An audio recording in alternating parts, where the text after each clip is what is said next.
Bom dia, pessoal. Bom dia a todos.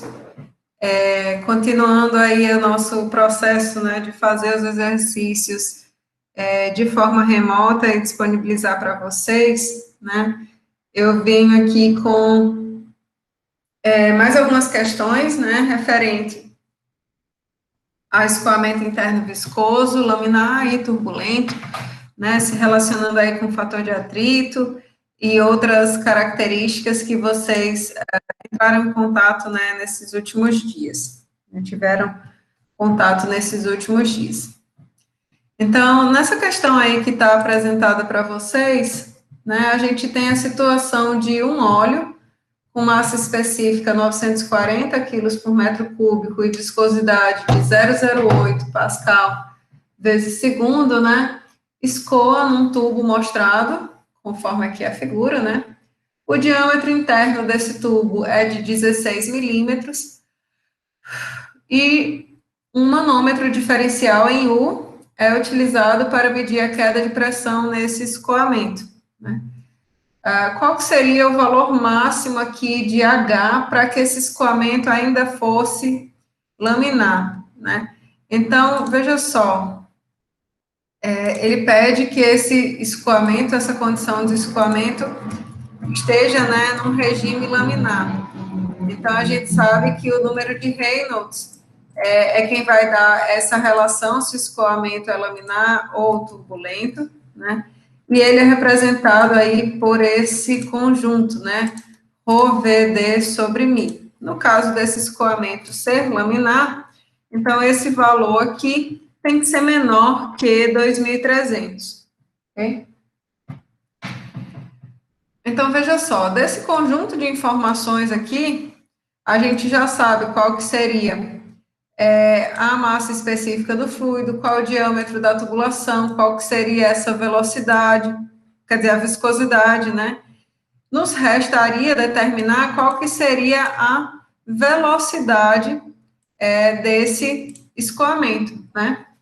Então, uma vez que a gente rearranja aí esses termos, a gente diria que a velocidade, aqui eu vou colocar a viscosidade multiplicando esse valor de 2.300 e dividir isso pela massa específica do fluido,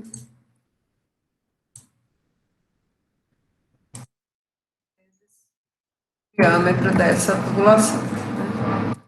Aqui a velocidade desse escoamento tinha que ser dada, né, no máximo por esse valor aqui. Bom? E aqui a gente já tem como calcular isso, né?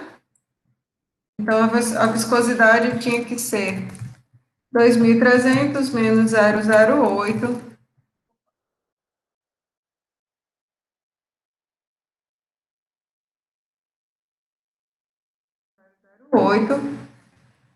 dividido pela massa específica do fluido, 40, e o diâmetro da tubulação é 16 milímetros, né? Então, no máximo, a velocidade desse escoamento seria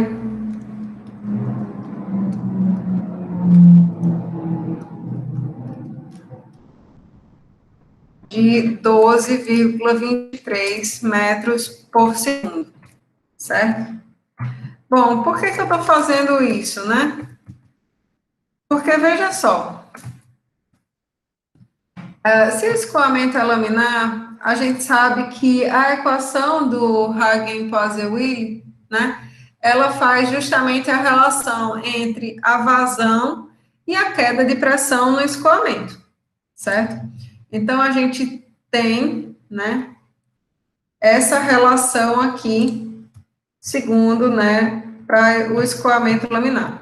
Então, isso aqui é válido, né? Então, se eu calculei a velocidade aqui, eu posso determinar qual que seria essa máxima vazão para que o escoamento ainda fosse laminar, né?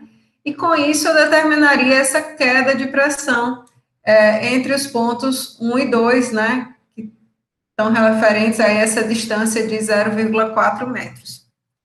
Uma vez que a gente determine qual que é essa diferença de pressão, então a gente já consegue trabalhar, né, com o próprio manômetro aqui separadamente. Então, a gente vai trabalhar com a equação manométrica desse manômetro em U, que está aqui sendo mostrado, certo?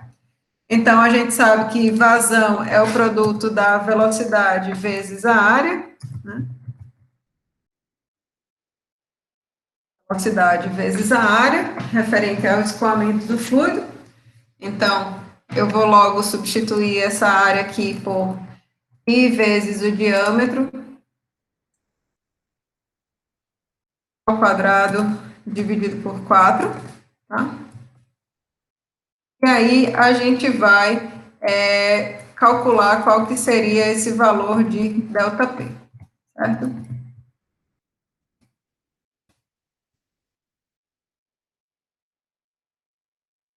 Lembrando, isso aqui a gente consegue fazer para esse processo aqui, porque o escoamento, ele é laminar, tá? Então, como o escoamento é laminar, a gente tem essa relação bem característica da queda de pressão com a vazão do escoamento. Então, como vocês conseguem ver, né? Esse πd à quarta e esse πd ao quadrado aqui vão se cancelar, e aí a gente vai ficar simplesmente com o diâmetro ao quadrado aqui, diâmetro quadrado, certo? E aí eu vou passar, ó, esse 128 vezes μ para o numerador, aqui, o diâmetro ao quadrado ali vem para cá.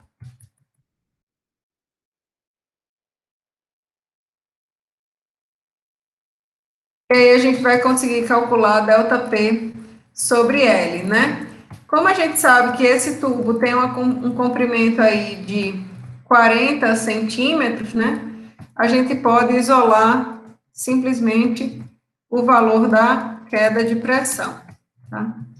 Então, a queda de pressão, para que esse escoamento ainda seja laminar, seria, então, de 12,23 vezes 128, vezes a viscosidade do fluido, vezes o comprimento da tubulação, dividido por 4 vezes o diâmetro ao quadrado.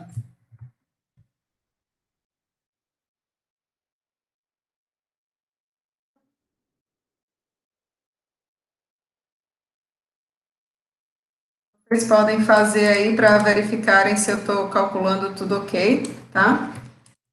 E aí, essa queda de pressão, esse ΔP,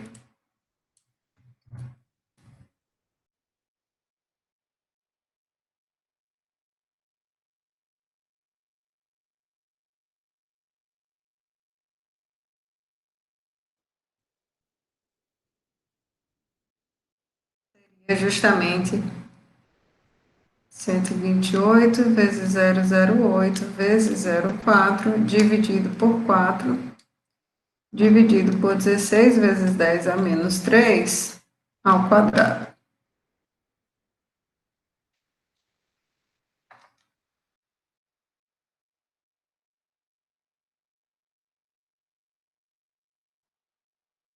Então, 50,094 dividido por 4, 16 vezes 10, vezes 10 a menos 3 ao quadrado, vezes 4, dividido por, então, 0,0.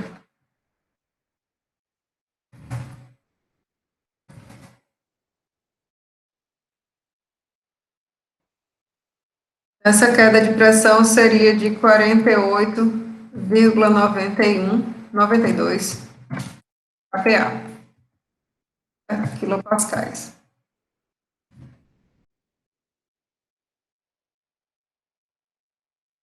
Então, essa informação aqui para a gente, ela significa que a pressão na seção 2, né, que seria esse ponto na direção do escoamento, mais adiante, a pressão na seção 2, ela é 48,92 quilopascais menor do que a pressão na seção 1, né? Esse ΔP aqui representa justamente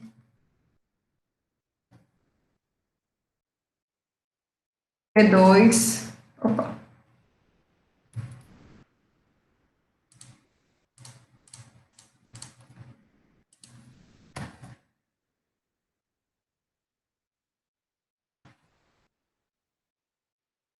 menos P1.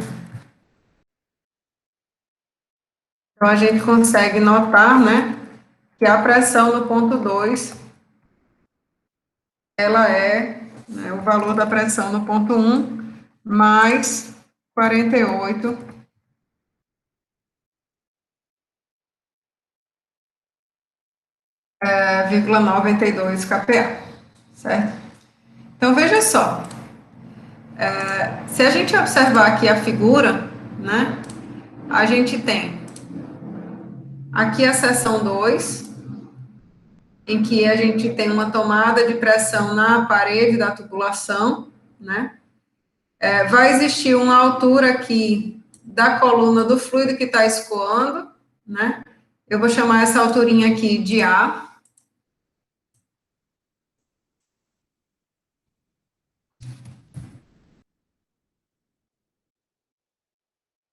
Então, na seção 2 a gente tem essa altura A. E na seção 1, a gente tem essa altura A mais uma altura H, né? Essa altura aqui desse lado, do lado 1, seria A mais H do fluido que está escoando, né, do óleo. A mais H. Certo? Então, se a gente for trabalhar a equação manométrica aqui, a gente pode escolher um nível de referência. Esse ponto aqui final, ó, que eu estou descrevendo, é justamente, não está muito reto aqui na figura, não, mas imaginem que isso seja, tá? Amarelo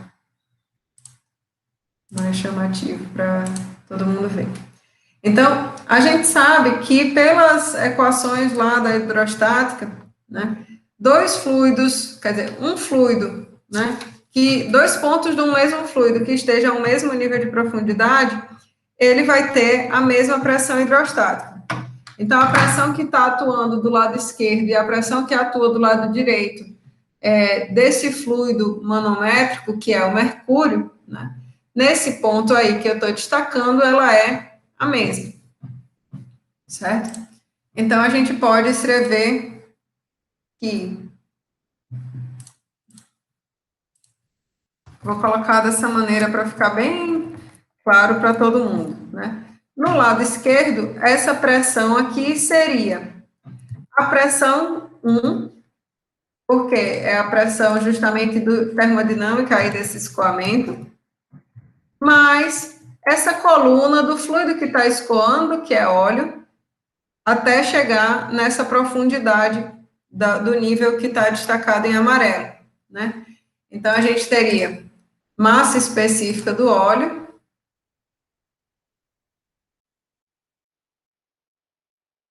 vezes a aceleração da gravidade vezes a profundidade, né, desse ponto, A mais H. Do lado direito,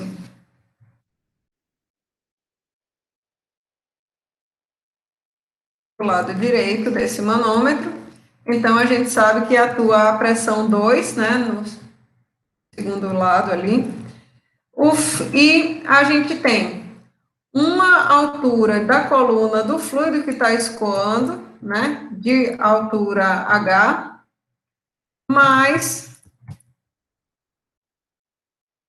a coluna do mercúrio de altura H, certo? E pela equação manométrica, né, a gente sabe que esse termo aqui tem que ser igual a esse daqui. A pressão do lado esquerdo tem que ser igual à pressão do lado direito. Eu vou colocar isso bem aqui para todo mundo, né, entender o que eu estou falando. Assim sendo, né, isto tem que ser igual a isto. E perceba que o nosso objetivo é determinar qual que é o valor de H, certo? Então, perceba que aqui a gente tem massa específica do óleo vezes G vezes A mais H, e aqui a gente tem massa específica do óleo vezes G vezes A. Então, quando este termo aqui passar para o lado esquerdo da equação, então, isso daqui deixa de existir aqui, nesse lado da equação, e aqui eles se cancelam, certo? Então, eu posso passar este termo aqui para o outro lado, para deixar os termos com H juntos, né? Ele estava com sinal positivo, vem para cá com sinal negativo. E P2, que estava aqui positivo, vem para o outro lado da equação, negativo.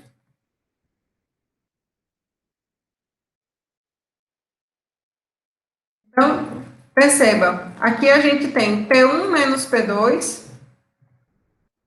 aqui a gente tem a equação manométrica, né, do manômetro em 1.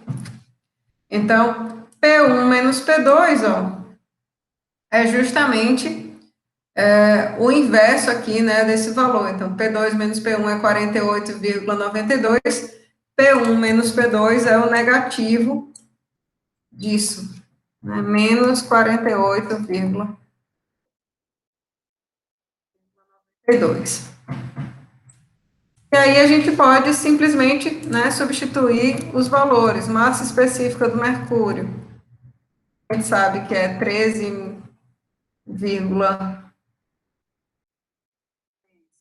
vezes 10 a terceira, né, vezes a aceleração da gravidade, 9,81, massa específica do óleo é 940, vezes 9,8, que é a aceleração da gravidade, e aí a gente fica justamente com esse valor de H a ser determinado, tá? Obviamente que a gente já podia ter deixado esse H em evidência, tudo bem? Mas acabei não fazendo isso. Então, 13.600 vezes 9,81, menos 940 vezes 9,81, vai nos resultar aqui em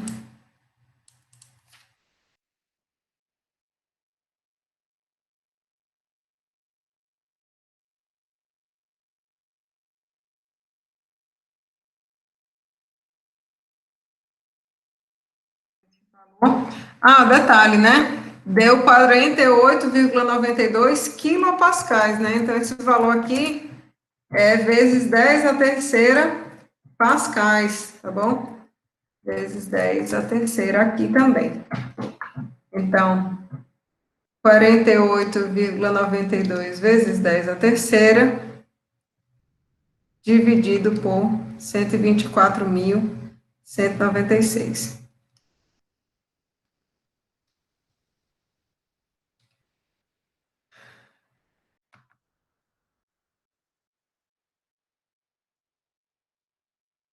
Então, H vai ser justamente de 0,39.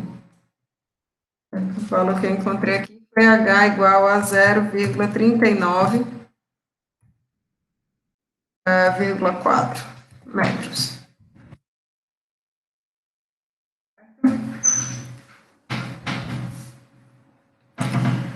Então, com isso, pessoal, a gente consegue determinar qual que seria esse valor máximo de H para que esse escoamento ainda seja laminar, ok?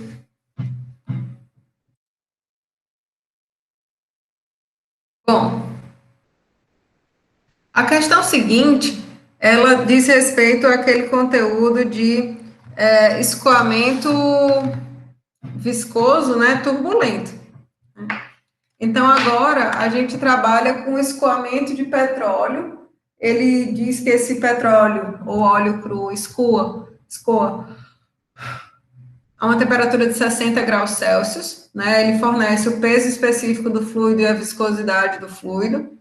Diz que ele é bombeado através do Alasca, numa tubulação de aço, com diâmetro e comprimentos igual a 1,219 metros de diâmetro e 1.286 quilômetros de comprimento. Então, vou fazer uma listinha aqui, pessoal, de todas as informações que a questão fornece para a gente, tá?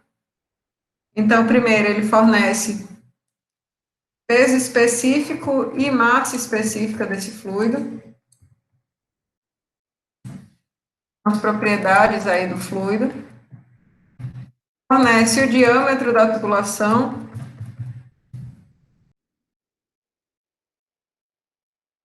o comprimento dessa tubulação, 1.286.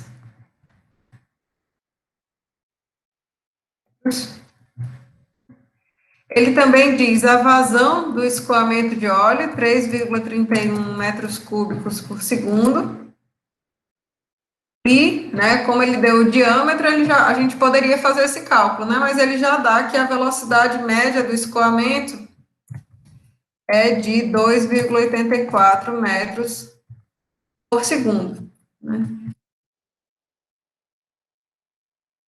Ele deseja que a gente determine a potência necessária para bombear o óleo nessa tubulação. Então, ele quer que a gente saiba qual que é o valor da taxa de realização de trabalho por uma bomba, né, que vá suprir toda essa perda de carga a qual o fluido está sujeito, né, em decorrência de ser um fluido viscoso, tá bom? Então, a gente tem um sistema, né, em que esse óleo ele é bombeado, né, através de uma unidade, a partir de uma unidade lá no Alasca. Então, ele sai da bomba 1 e atinge uma bomba 2 mais adiante, né? E nessa segunda bomba, né, a diferença de pressão entre a seção 1 e 2 é decorrente justamente do fato do escoamento do fluido ser um escoamento viscoso, tá bom? Então, para esse tipo de problema, a gente tem a nossa equação, que representa a conservação de energia para esse escoamento viscoso, né? Esse escoamento, no caso aqui, um escoamento turbulento. E essa equação da conservação de energia vai ser o que a gente vai usar para descrever esse processo, certo?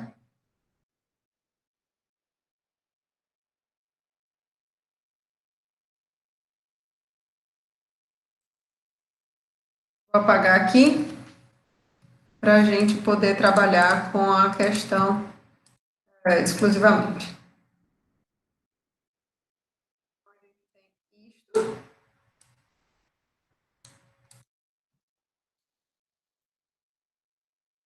E a gente tem esse conjunto de dados aqui, certo? Então, pessoal, pegando a nossa equação de conservação de energia para o escoamento viscoso, né? Nesse processo que é descrito na questão, não é comentado sobre qualquer diferença de elevação entre o ponto inicial do bombeio e o ponto final. Então, a gente pode desprezar essas variações de cota aqui. Além disso, a tubulação, ela tem um diâmetro constante, né? O fato de a tubulação ter um diâmetro constante, ela faz com que as velocidades na seção 1 e na seção 2, elas sejam iguais. E isso resulta justamente em uma queda de pressão entre a seção 1 e 2, tendo que ser igual à perda de carga, né? E a gente sabe que essa perda de carga, na verdade, ela é a soma da perda de carga principal mais perda de carga nos acessórios, né? Perda de carga secundária. Porém, né, também na questão não é mencionada a presença de qualquer acessório referente ao escoamento entre os pontos 1 e 2, né? Ele não fala se existem válvulas, se existem curvas, né? Não existe nenhuma descrição de como que ocorre esse escoamento. Então, a gente despreza a presença de acidentes, né? Então, a variação de pressão dividido pela massa específica entre a seção 1 e a seção 2 vai ser dada aí justamente pelo produto do fator de atrito vezes L sobre D, vezes a velocidade média do escoamento ao quadrado sobre 2, que é justamente a expressão para a perda de carga principal, certo? Então, a gente precisa determinar o que nesse nosso escoamento aqui. A gente já sabe o comprimento dessa tubulação, já sabe o diâmetro dela, a velocidade do escoamento do fluido, né? Mas a gente não sabe qual que é esse valor do fator de atrito, certo? E a gente sabe que o fator de atrito, né, F, é uma função do número de Reynolds e da rugosidade relativa. Então, a gente vai calcular quem é o número de Reynolds, qual é a rugosidade relativa para essa tubulação, né, que ele informa lá na questão, que é uma tubulação de aço. Vou mostrar aqui para todo mundo ver novamente. Oxi, cadê? Ele diz que a tubulação ela é de aço, certo?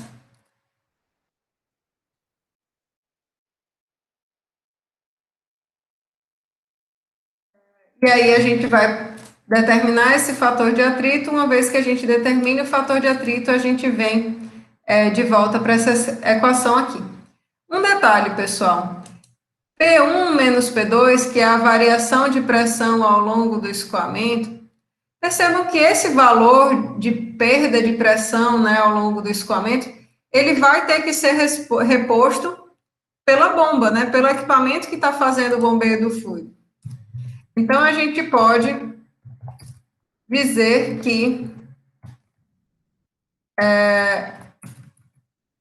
a variação de pressão que a bomba vai estar sujeita vai ser justamente igual a essa variação de pressão que o fluido sofre em decorrência do escoamento ser viscoso, tá bom?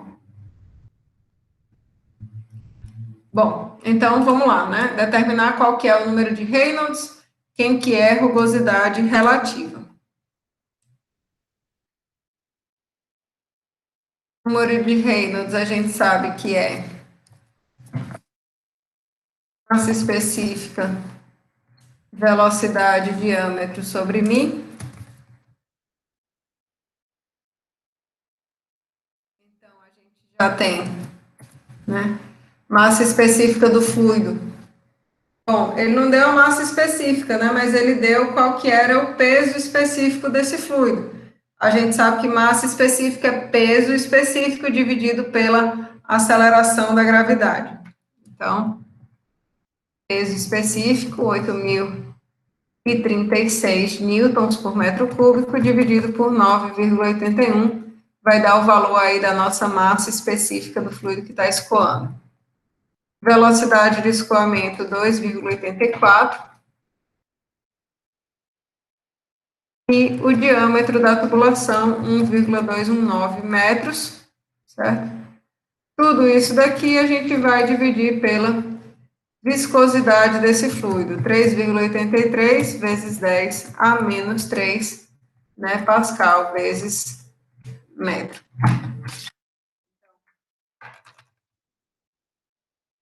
8.433 dividido por 9,81 vai produzir aqui uma massa específica do fluido. Eu vou só deixar aqui esse dado, né, separado para a gente poder acessar sempre que a gente quiser.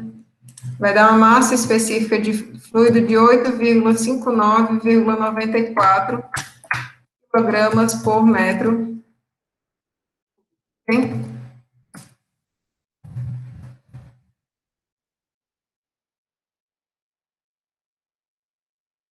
valor vezes 2,84 vezes 1,219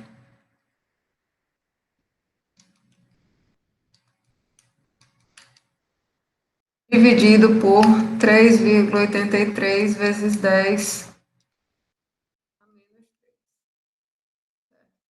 Então, aqui a gente tem um número de Reynolds de 7,7 vezes 10 elevado à quinta, caracteriza, né, um escoamento turbulento. Ótimo, determinamos qual que era o número de Reynolds. Então, a gente resolveu aí a primeira parcela do nosso processo de avaliar qual que é o fator de atrito, né? Essa tubulação que ele coloca na questão é uma tubulação de aço, né? Então, a gente pode pegar lá o nosso diagrama de Moody, vou mostrar aqui para vocês. A gente pode pegar e consultar lá no nosso diagrama de Moody, né? Justamente o valor da... aqui não tem muito a questão do aço. Aqui está falando aço rebitado, né? Mas ele não colocou que a tubulação era de aço rebitado. Ele só disse que era de aço. Então, deixa eu só consultar aqui uma outra tabela, que eu sei que eu disponho aqui, em que são fornecidas a rugosidade relativa de alguns materiais de tubulação, né? Então, eu acredito que eu tenha, inclusive, mostrado essa tabela para vocês anteriormente. Pronto. Então, a gente tem valores de rugosidade relativa para tubulações de aço, variando de rugosidade absoluta, né? Desde 0,3, que seria um aço revestido com asfalto quente, né? Até valores de 2,4, referente a um aço aí muito enferrujado, certo? Então, eu acho que a gente pode trabalhar com um valor de rugosidade relativa de um aço enferrujado ligeiramente, né? Que seria um valor intermediário aí entre esses extremos, né? Então, a gente pode trabalhar com uma rugosidade de 0,3, 0,5, né? Para essa tubulação de aço, tá? Então, vamos colocar 0,5 na nossa consideração. Então, quando a gente dividir o cálculo da rugosidade relativa, né? Vou colocar aqui o epsilonzinho relativa. Então, 0,5 milímetros dividido pelo diâmetro da tubulação, que é 1,219 metros, a gente já vai ter um tubo muito liso, né? Então, 0,5 vezes 10 a menos 3 dividido por 1,219. Então, essa rugosidade relativa ficou 0,1234, 3 zeros e o 4, né, para essa tubulação. Então, o que a gente vai fazer é entrar com essas duas informações no diagrama de Moody para determinar qual que é o fator de atrito, tá bom?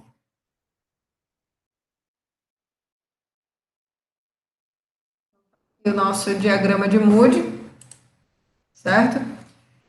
O valor do número de Reynolds ficou aqui na casa dos 7,7, então quase 8, né? Vezes 10 à quinta. Percebam, pessoal, que a escala começa aqui, ó, 10 à terceira, 2 vezes 10 à terceira, corresponde aqui, ó, justamente aproximadamente a transição entre os regimes, ó, de escoamento, percebem? Ali em cima. Aqui começa a escala de 10 à quarta, 2 vezes 10 à quarta, 3 vezes 10 à quarta, 4 vezes 10 à quarta, tarará. Aqui começa a escala referente à ordem de grandeza de 10 à quinta, né? 2 vezes 10 à quinta, 3 vezes 10 à quinta, 4 vezes 10 à quinta aqui, 5 vezes 10 à quinta, 6 vezes 10 à quinta, 7 vezes 10 à quinta. E aí, ó, essa linha aqui seria o 8 vezes 10 à quinta, certo? Então, o nosso escoamento está com uma característica de um número de Reynolds de 7,7 vezes 10 à quinta. Então, aproximadamente um pouquinho antes dessa curva aqui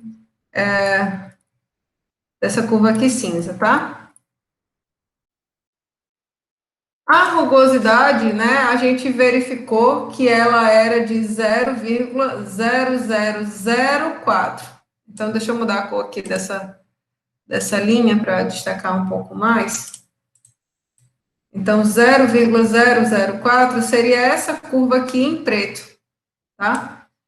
Então, o ponto em que essas duas curvas se encontram é justamente esse aqui, que produziria aí um fator de atrito que a gente vai fazer a leitura agora, tá bom?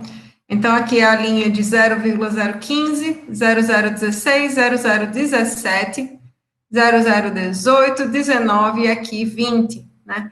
Então, o fator de atrito para esse escoamento ficou em 0,017, tá bom? Então, F, a gente verificou que era 0,017. Assim sendo,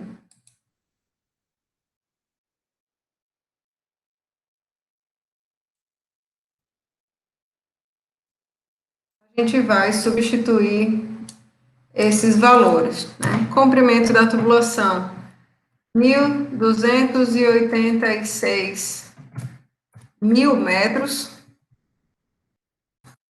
Diâmetro da tubulação, 1,219 metros. Velocidade do escoamento, 2,84. E aí, novamente, massa específica do fluido é de 859,94. Então, com isso, a gente vai determinar qual que é a variação de pressão que a bomba ela tem que suprir, né, nesse escoamento. Quanto de pressão o fluido tem que receber da unidade de bombeio.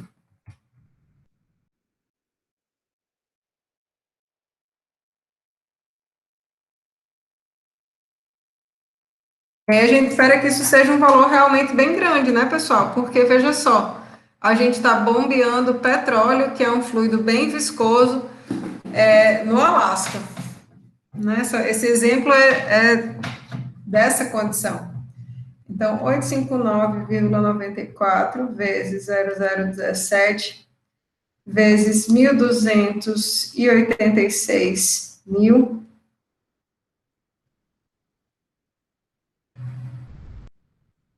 tá? Dividido por 1,219. Isso aqui vezes a velocidade ao quadrado, dividido por 2, certo? Então, o ΔP, que a bomba tem que superar, é de 62,195 megapascais, né? Então, é 62,195 vezes 10 à sexta.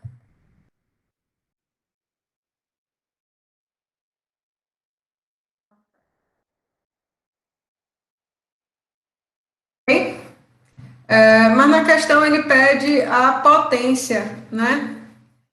A potência de uma bomba, pessoal, a gente vai ver na aula que vem, ela é fornecida justamente pelo produto do ΔP da bomba vezes a vazão volumétrica do fluido que escoa, tá?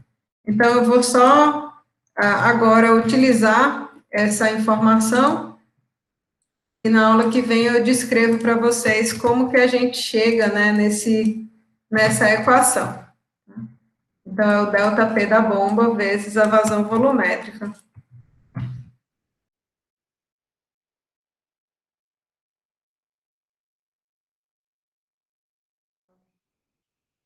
2.195 vezes 10 à sexta.